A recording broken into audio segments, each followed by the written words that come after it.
మీ ఇంట్లో వారే మరణానికి అప్పగించేస్తారు. మీ ఇంట్లో ఉన్న పిల్లలే మీకు శత్రువులు అయిపోతారు. మీ బంధువులే శత్రువులు అయిపోతారు. ఆ శత్రువులు అయిపోయి మేము బాధలు పెడుతున్నప్పుడు ఈ పట్టణంలోంచి ఆ పట్టణంలోకి వెళ్ళండి.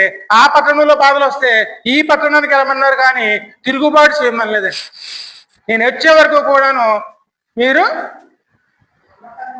నమ్మకంగా ఉండి వీటిలో మనం ముందుకెళ్ళేవారు ఉండాలి. క్రైస్తవులు శ్రమలేటండి.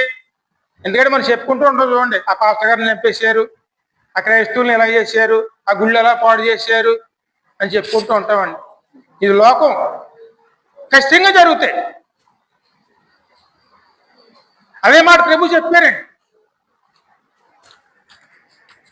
ఆ మాట ప్రభు చెప్పారు చూడండి, ఎదిరించొద్దన్నారండి.